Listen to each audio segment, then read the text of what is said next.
스토리입니다. 들어보셨을지 모르겠지만 오늘은 만주국이란 국가에 대해 이야기해보고자 합니다. 간략히 말하면 만주국은 1932년에 일본 제국이 중국의 동북 지역인 만주에 세운 괴뢰국입니다. 일본은 왜 만주국을 세웠을까요? 이에 대해 알아보려면 일본이 만주를 침략하게 된 배경과 만주사변에 대해 알아볼 필요가 있습니다. 먼저 일본이 만주를 침략하게 된 배경에 대해 알아보기로 하죠. 일본 경제는 제1차 세계대전으로 엄청난 호황을 누렸지만 종전과 함께 만성 불황의 늪에 빠졌습니다. 전쟁 특수로 인한 과잉 생산이 수출 감소와 함께 경제에 부담이 되었고 유럽 경제가 다시 살아나면서 경쟁력이 떨어지는 일본 제품의 판매가 부진하게 되어 무역 적자가 심화되었습니다. 게다가 몇 가지 악재들로 인해 일본 경제는 빈사 상태에 빠지게 되었습니다. 1923년 관동 대지진으로 도쿄와 요코하마가 폐허로 변했고 14만 명의 사람들이 목숨을 잃었습니다.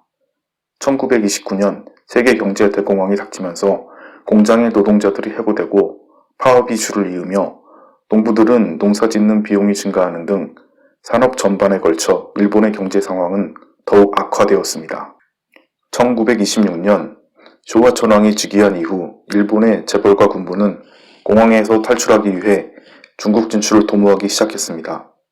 이들이 중국 진출을 시도한 이유는 중국의 일본 제품 불매운동과 중국의 정치 불안 때문이었습니다. 그리고 일본 국민들도 일본의 대외 진출을 지지했습니다.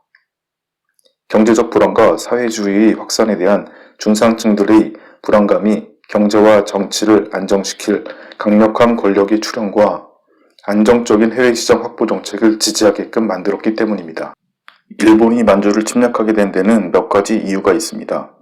1920-30년대 당시 만주는 풍부한 천연자원을 가지고 있었고 미개척지로 남아있는 광대한 지역이었습니다.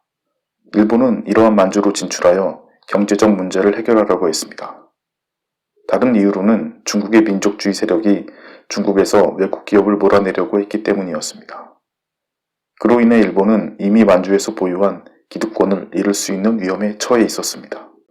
다음으로 만주사변에 대해 알아보기로 하죠. 1931년 9월에 만주사변이 일어났습니다. 만주사변은 만주에 주둔하던 일본 관동군이 만주군벌 장쇠량의 도발을 핑계로 일으킨 전쟁이었습니다. 만주사변은 당시 일본 정부가 관동군의 만주 공격을 승인하지 않았음에도 불구하고 일본 군부에서 일방적으로 추진되었습니다. 일본의 만주 점령은 순식간에 이루어졌고 1932년 3월에 중국의 동북 사성과 몽골을 영역으로 하는 만주국의 성립을 선언하였습니다. 그리고 만주국의 최고 통치자인 집정에는 청나라에 폐위된 마지막 황제인 선통제 푸이를 앉혔습니다. 국제연맹은 일본의 만주 침략을 비난했지만 후속 조치를 하지 않았고 1933년 5월 중국은 정정협정에 합의하고 일본의 만주 지배를 인정하였습니다. 이후 푸이는 1934년에 공식적으로 만주국의 황제에 즉위합니다. 푸이는 중국인들 입장에서는 침략자인 일본 제국에 협력한 민족 반역자로 볼 수 있겠죠. 중국의 황제였던 자가 굳이 저런 짓까지 할 필요가 있었을까 라는 생각이 듭니다. 그러나 만주국의 실권은 일본 관동군이 장악했고 황희 계승자도 일본 천황의 허락을 얻어야 임명할 수 있는 등 푸이는 일본의 만주 지배를 위한 허수아비 황제에 지나지 않았습니다. 이렇게 세워진 만주국은 이후 성립한 지 13년 만에 멸망하게 됩니다.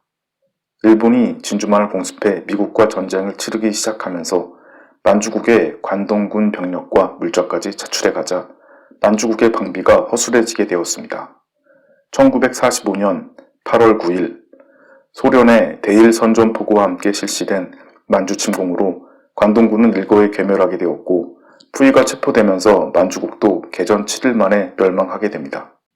결국 만주국은 만주 지역을 중심으로 한 영역을 바탕으로 중국인 푸이를 최고 통치자로 내세웠던 나라였지만 일본 관동군이 실질적으로 통치했던 나라였고 결국엔 일본이 만주를 안정적으로 수탈하기 위해 세운 괴뢰국이었다는 점에서 그 한계를 찾을 수 있다고 할 것입니다. 오늘 영상은 여기까지입니다. 시청해주셔서 감사합니다.